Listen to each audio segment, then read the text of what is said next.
محترم ناظرین کرام، آج ہمارا پروگرام تاریخ کے سنہرے اوراق کے نام سے موسوم ہے۔ آج کے اس پیغام میں امت مسلمہ اور انسانیت کے لیے بہت بڑا سبق ہے۔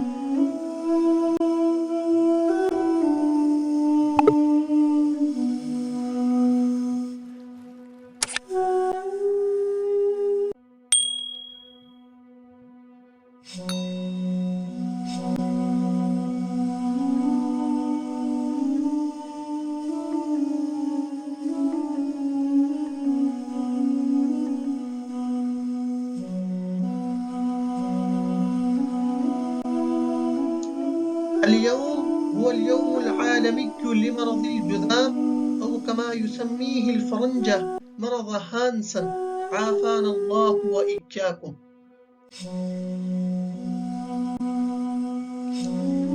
آج کوڑ کے مرض کا عالمی دن ہے، یا جیسا کہ اس مرض کو انگریز ہانسن کے نام سے یاد کرتے ہیں۔ اللہ ہم سب کو اپنی امان میں رکھے۔ في العام 313 سنة أمر الملك فيليب بإحراق كل المصابين بالجذام، لاعتقاد أوروبا أن المرض لعنة من السماء. قبل 600 سنة من قرار الإحراق الأوروبي هذا، كان المسلمون وتحديدا سنة 707 قد أقاموا مستشفى تخصيصا لعلاجه. كنا عظماء يا سادة۔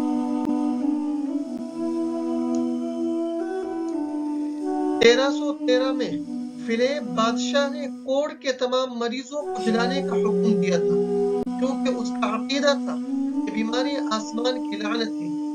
اس یورپی فیصلے کے صادر ہونے سے 600 سال پہلے مسلمانوں نے سن 707 میں ایک ہسپتال اسی مرض کے علاج کے لیے قائم کیا تھا۔ حضرات، کبھی ہم بھی عظیم قوم تھے۔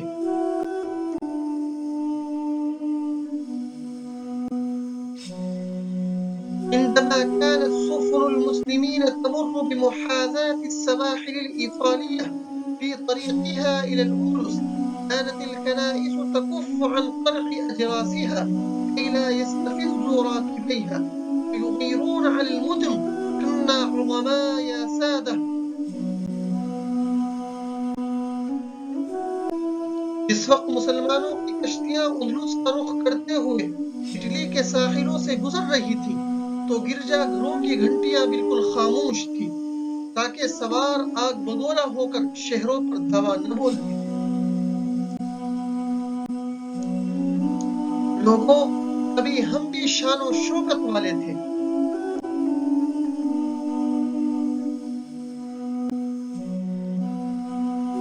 عندما كانت لندن غارقة بالأوساخ والقمامة عن آخرها، كانت قرطبة تسجل براءة اختراع أول صندوق قمامة في التاريخ، وكان هناك عربات مخصصة لجمعها وتفريغها حفاظا على جمالية المدينة وصحة أهلها.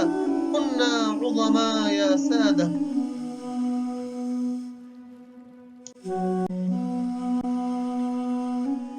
اور جس وقت لندن کیچڑ اور گندگی سے پورے کا پورا غرق ہونے والا تھا، تو قرطبہ نے کوڑا اکٹھا کرنے والے صندوق کو ایجاد کر کے تاریخ میں اپنا نام درج کر دیا۔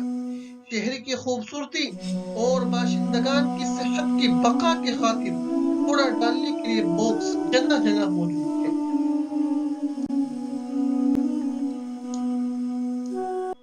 برادران، ہم بھی ایک محتم بالشان قوم تھی۔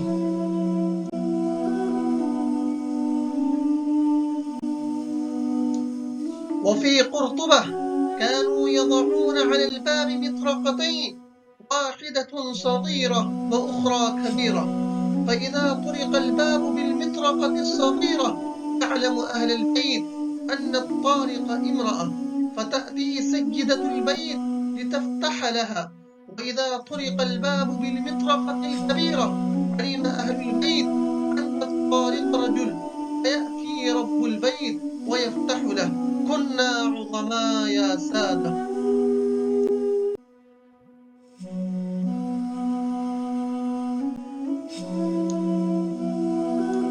اور قرطبہ میں دروازوں میں 2 کنڈیاں ہوا کرتی تھیں، ایک چھوٹی دوسری بڑی.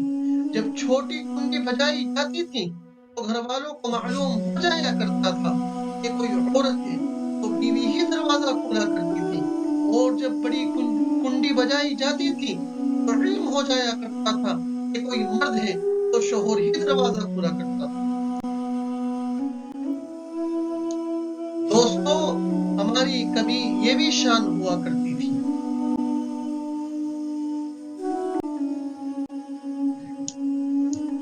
وفي أيام العثمانيين انتشر في بلاد المسلمين حجر الصدقة، وهو عبارة عن صخرة مجوفة من أراد أن يتصدق يضع ماله فيها فيأتي المحتاج ويأخذ منه كي لا يذل نفسه ويمد يده إلى الناس، وهكذا لا يعرف الناس المعطي من الآخذ. كنا عظماء يا سادة لم نحفل بالأجر فقط وإنما كنا نرمم كرامة الناس أيضا.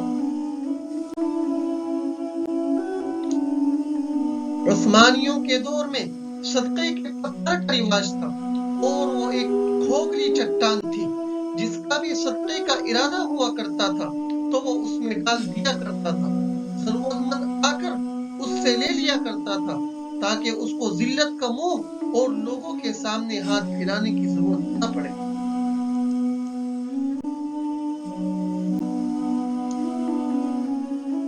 اس طریقے سے لوگوں کو معلوم نہ ہوتا کہ لینے والا کون ہے، دینے والا کون ہے.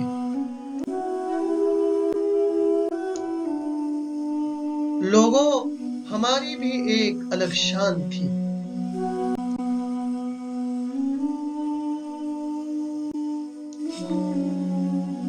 ہم صرف ثواب حاصل کرنے کے چکر میں نہیں رہتے تھے بلکہ لوگوں کی عزت کی حفاظت بھی کیا کرتے تھے.